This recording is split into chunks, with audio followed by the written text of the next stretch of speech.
Assalamualaikum warahmatullahi wabarakatuh. Alhamdulillahirabbil alamin wa bihi nasta'inu ala umuri dunya waddin wa ala alihi wa sahbihi ajmain, amma ba'du. Alhamdulillah, sahabat sekalian, kita kembali lagi dalam kajian kitab Tijan Ad-Daruri yang insyaallah pada kesempatan kali ini kita akan melanjutkan pembahasan, yaitu yang keempat, sifat mukhalafatul hawadisi. Bismillahirrahmanirrahim. Sifat mukhalafatul hawadisi merupakan sifat yang keempat yang wajib di dalam haknya Allah Ta'ala. Wa yajibu fi haqqi ta'ala al-mukhalafatul hawadisi. Wa ma'nahu annahu ta'ala laysa mumathilan lil hawadisi. Wa laysa lahu yadun wala ainun wala udhunun wala ghairu dzalika min sifatil hawadisi. Dan wajib dalam haknya Allah Ta'ala yaitu sifat mukhalafatul hawadisi. Adapun maknanya sifat mukhalafatul hawadisi yaitu sesungguhnya Allah Ta'ala tidak menyerupai atas perkara yang baru. Maka dari itu tidak dinafikan terhadap Allah seperti tangan, serta tidak ada mata dan tidak ada telinga, dan juga tidak ada perkara yang seperti diceritakan tadi dari berbagai sifat yang baru. Jadi yang keempat, sifat wajib di Allah itu ada sifat mukhalafatul hawadisi. Artinya Allah tidak menyerupai dengan semua perkara yang baru. Artinya berbeda. Allah berbeda, tidak ada persamaan sedikit pun antara Allah dengan hawadis atau segala sesuatu yang baru. Oleh karena itu tidak ada kepada Allah tangan, mata ataupun telinga, dan segala sesuatu yang menyerupai terhadap yang baru itu mustahil kepada Allah. Adapun kata wajib di sini yaitu wajib secara akli, dalam arti dapat dipahami oleh akal ghariji bahwa Allah tersifati oleh sifat mukhalafatul hawadisi. Artinya Allah berbeda dengan semua yang baru dan tidak ada titik persamaan antara Allah dengan makhluk dalam segala bidang dan segi. Akal ghariji tidak dapat memahami apabila Allah ada titik persamaan dengan makhluk. Jadi akal kita sebagai manusia memahami Allah berbeda ataupun tidak ada titik persamaannya dengan makhluk, dan tidak dapat memahami akal kita apabila Allah ada titik persamaannya dengan makhluk. Kemudian pandangan hukum syara terhadap wajib akli bahwa Allah tersifati oleh sifat mukhalafatul hawadis. Di pandangan hukum syara yang pertama, hukum syara mewajibkan kepada setiap mukallaf mesti mengiktikadkan terhadap wajib di Allah sifat mukhalafatul hawadis, dengan risiko diberi pahala kalau mengiktikadkannya terhadap wajib sifat mukhalafatul hawadis di Allah serta terpenuhi syaratnya iman. Sebaliknya disiksa dan tidak sah imannya apabila tidak mengiktikadkan terhadap wajib sifat mukhalafatul hawadisi di Allah. Jadi itu menurut hukum syara yang mewajibkan kita sebagai orang mukmin mengiktikadkan bahwa Allah wajib tersifati oleh sifat mukhalafatul hawadisi, dan kita juga wajib mengiktikadkan mustahil Allah tidak tersifati oleh sifat mukhalafatul hawadisi. Kedua, hukum syara membenarkan pendapat hukum akal bahwa Allah tersifati oleh sifat mukhalafatul hawadis. Bagaimana firman Allah, walam yakul lahu kufuwan ahad. Artinya, dan tidak ada sesuatu yang setara dengan dia. Tidak ada. Karena Allah adalah yang maha segala-galanya. Walam yakul lahu kufuwan ahad. Tidak ada satupun, seorang pun, apapun yang setara dengan Allah. Sifat mukhalafatul hawadis merupakan hak Allah, bukan karena ditetapkan Al-Quran dan Al-Hadis. Al-Quran dan Al-Hadis menunjukkan bahwa sifat mukhalafatul hawadis merupakan hak Allah, bukan karena ditetapkan oleh ahli aqaid, tapi ahli aqaid mema'rifatkan sifat mukhalafatul hawadis adalah hak Allah. Bahkan sebelum alam ada, sebelum Al-Quran diturunkan, Allah tetap tersifati sifat mukhalafatul hawadis. Dan meskipun tidak ada seorang pun yang mengimani kepada sifat mukhalafatul hawadis Allah, maka Allah tetap tersifati oleh sifat mukhalafatul hawadis. Jadi sifat mukhalafatul hawadis ini merupakan hak Allah tanpa ditentukan oleh siapapun, tanpa ada intervensi dari siapapun. Sifat mukhalafatul hawadis wajib di Allah, tidak ada awalnya dan tidak ada akhirnya. Sigot dari lafaz mukhalafah adalah masdar dari sulasi mazid warna pertama ketiga, yang mana binanya itu adalah lil musyarakah, artinya saling, yang berarti Allah dengan semua yang hawadis atau yang baru tidak ada persamaannya atau saling berbeda. Itu dari segi lafadznya mukhalafah. Kemudian ulama usuluddin menunjukkan 10 perbedaan. Yang pertama, di Allah tidak ada makulat, karena Allah bukan jirim atau arad. Jadi tidak ada makulat di Allah, kaifa, enak, dan sebagainya. Karena sesuatu yang ada makulat biasanya adalah jirim atau arad, sedangkan Allah bukan jirim dan arad. Maka Allah itu berbeda dengan makhluk ataupun sesuatu yang baru.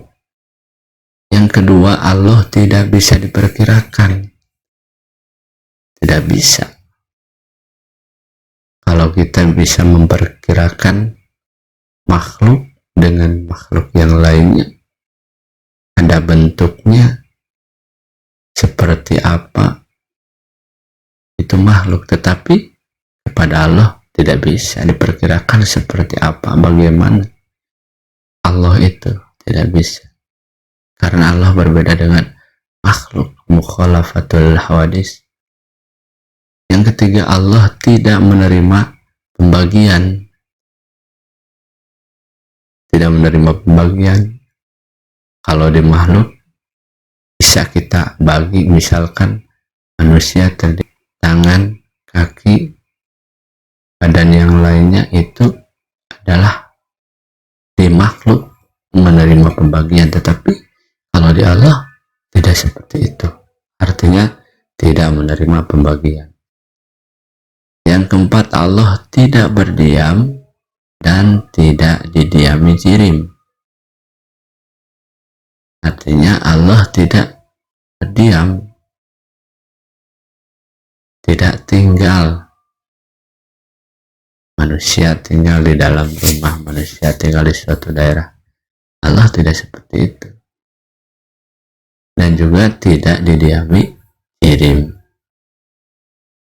Yang kelima, Allah bukan arad yang diam di jauhar. Arad itu misalkan seperti sifat. Kalau misalkan suatu benda ada warna hitamnya misalnya, itu merupakan arad yang ada dalam jauhar. Allah bukan seperti itu, karena Allah bukan arad yang diam di jauhar.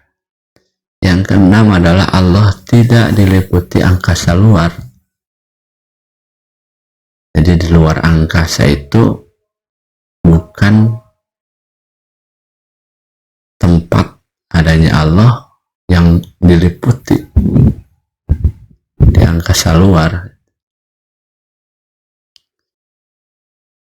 Tidak, karena Allah tidak diliputi angkasa luar. Kemudian Allah tidak terikat makulat aina.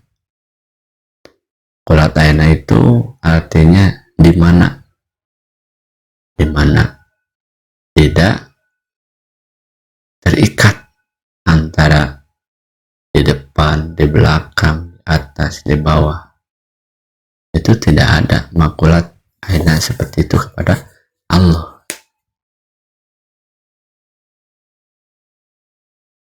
Yang kedelapan, Allah tidak diliputi atau terkurung langit dan bumi. Langit dan bumi itu tidak mengurung adanya Allah, karena Allah itu tidak membutuhkan tempat. Sebab Allah mempunyai sifat qiyamuhu binafsi, artinya berdiri sendiri, tidak membutuhkan tempat, tidak membutuhkan yang lain. Jadi Allah itu qiyamuhu binafsi. Kemudian Allah tidak terkurung zaman, waktu. Makhluk itu ada zamannya, waktu adanya dan waktu akhirnya. Kapan semuanya akan berakhir, itu terkurung oleh waktu atau zaman. Allah itu tidak terkurung oleh zaman. Yang terakhir, Allah tidak membutuhkan tempat untuk bersemayam. Dikarenakan tadi juga disebutkan bahwa Allah bersifati qiyamuhu binafsi, yang artinya berdiri sendiri, berarti Allah tidak membutuhkan yang lain, tidak membutuhkan tempat untuk bersemayam, untuk berdiam diri. Kita makhluk membutuhkan. Untuk duduk berarti membutuhkan tempat duduk. Untuk tidur membutuhkan tempat tidur. Untuk tempat berteduh kita membutuhkan rumah dan lain sebagainya. Allah itu tidak seperti itu, karena Allah mukhalafatul hawadisi, artinya berbeda dengan segala sesuatu yang baru, tidak ada persamaan sedikit pun dengan sesuatu yang baru. Jadi itu adalah 10 perbedaan yang ditonjolkan oleh ulama usuluddin. Kemudian sifat mukhalafatul lil hawadisi ini merupakan sifat salabiyah, yang berarti mencabut segala sesuatu yang tidak sah kepada Allah, yaitu mencabut semua makulat, terutama khusus mencabut makulat kaifa, artinya bagaimana. Maka tidak ada pertanyaan bagaimana atau seperti apa Allah itu, karena pertanyaan tersebut hanya untuk yang bermasalah atau untuk makhluk atau yang ada serupanya. Maka makna dari sifat mukhalafatul hawadisi adalah Allah tidak ada serupanya. Itu jadi karena sifat mukhalafatul hawadisi ini merupakan sifat salabiyah, berarti mencabut segala sesuatu yang tidak sah, tidak layak kepada Allah.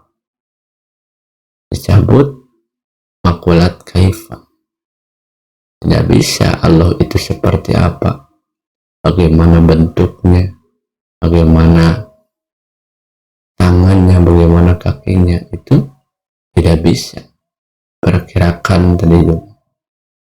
Karena Allah itu berbeda, tidak ada titik persamaan sedikit pun dengan makhluk. Maka tidak berpengaruh terhadap mumasalatul hawadisi adanya bahasa atau ucapan kepada Allah dan makhluk, seperti Allah melihat dan makhluk pun melihat, Allah mendengar dan makhluk pun mendengar, karena pada hakikatnya sangat berbeda atau tidak ada titik persamaan antara Allah dan makhluk. Meskipun terkadang kita dalam bahasanya itu ada yang sama antara makhluk dan Allah, Allah melihat, makhluk melihat, tapi pada hakikatnya itu adalah sangat berbeda. Makhluk melihat dengan mata, Allah melihat dengan sifat basar. Allah mendengar dengan sifat sama, makhluk mendengar dengan telinga. Itu sangat berbeda. Tidak ada titik persamaan antara Allah dengan makhluk, meskipun terkadang dalam bahasanya itu hampir sama. Apabila ada nas Al-Quran atau dalam Al-Hadis yang cenderung atau hampir bahwa Allah menyerupai makhluk, maka yang pertama menurut ulama kholaf, yaitu ulama setelah 500 tahun Hijriah, nas Al-Quran dan Al-Hadis mesti ditakwil. Dengan kata lain, mesti disalurkan dengan makna yang layak terhadap Allah. Contoh yadullah, asal maknanya adalah tangan Allah. Wajhullah, asal maknanya adalah wajah Allah. Padahal mustahil Allah mempunyai tangan dan wajah, sebab Allah mukhalafatul hawadis, artinya Allah tidak serupa dengan makhluk. Maka nas tersebut disalurkan, ditakwil dengan makna yang layak kepada Allah. Jadi yadullah menjadi maknanya kekuasaan Allah, dan wajhullah menjadi maknanya zat Allah. Itu yang pertama menurut ulama kholaf, yakni makna ataupun arti dari Al-Quran yang hampir menyerupai terhadap makhluk, maka menurut ulama kholaf maknanya disalurkan sesuai atau ditakwil sesuai dengan makna yang layak kepada Allah. Yang kedua, menurut ulama salaf. Menurut ulama salaf, apabila ada nas Al-Quran dan Al-Hadis itu tidak usah ditakwil. Jadi dengan kata lain, nas ini mesti dibekukan serta diserahkan kepada Allah maknanya, karena khawatir menyalahi makna serta tujuan nas tersebut. Jadi menurut ulama salaf ini, apabila ada lafaz dalam Al-Quran yang kalau diartikan itu hampir atau seperti menyerupai makhluk, maka kata ulama salaf tak usah, jangan ditakwil. Yadullah, yadullah, tidak usah diartikan, karena ulama salaf ini lebih hati-hati, artinya maknanya diserahkan kepada Allah, karena khawatir kalau dimaknakan, diartikan, itu bisa menjadi menyalahi aturan atau makna dari tujuan nas tersebut. Maka menurut ulama salaf diserahkan kepada Allah dalam maknanya, jadi tidak diartikan. Kemudian wadiduha al-mumatsalatu, yang dimaksud di sini adalah sesuatu yang tidak bisa berkumpul keduanya dan tidak tidak ada keduanya. Jadi harus ada salah satunya. Did itu seperti itu. Maka wajib kepada setiap mukallaf mengiktikadkan wajibnya sifat mukhalafatul hawadisi di Allah, dan wajib pula mengiktikadkan mustahilnya mumasalatul hawadisi. Lawan daripada mukhalafatul hawadisi adalah mumasalatul hawadisi, yang harus kita iktikadkan wajibnya, dan kita juga harus mengiktikadkan mustahilnya. Wa dalilu ala dzalika annahu law kana mumathilan li hawadisi lakana hadisan wa huwa muhalun. Dalil akli sifat mukhalafatul hawadisi adalah apabila Allah menyerupai terhadap yang baru atau makhluk, maka Allah pun baru. Sedangkan mustahil Allah baru. Karena kan mustahil, maka Allah wajib tersifati oleh sifat mukhalafatul hawadis. Itu dalil secara akli. Kemudian ada dalil secara nakli ataupun Al-Quran. Itu laisa kamitslihi syai'un wa huwas sami'ul basir. Tidak ada sesuatu pun yang serupa dengan dia, dan dia yang maha mendengar lagi maha melihat. Ini adalah dalil Al-Quran yang menunjukkan bahwa Allah wajib tersifati oleh sifat mukhalafatul hawadis. Kemudian ada lagi dalilnya walam yakul lahu kufuwan ahad, dan tidak ada seorang pun yang setara dengan dia. Ini adalah dalil-dalil yang menunjukkan bahwa Allah tersifati oleh sifat mukhalafatul hawadisi, dan mustahil Allah tersifati oleh sifat mumasalatul hawadis. Mungkin itu yang bisa saya sampaikan pada kesempatan kali ini. Mohon maaf bila ada kekurangan dan kesalahannya. Mudah-mudahan bermanfaat, dapat dipahami oleh kita semua. Silahkan like dan subscribe channel ini untuk mendukung channel ini supaya terus berkembang, dan jangan lupa untuk terus mengaji. Sekian dan terima kasih. Wabillahi taufiq wal hidayah. Wassalamualaikum warahmatullahi wabarakatuh.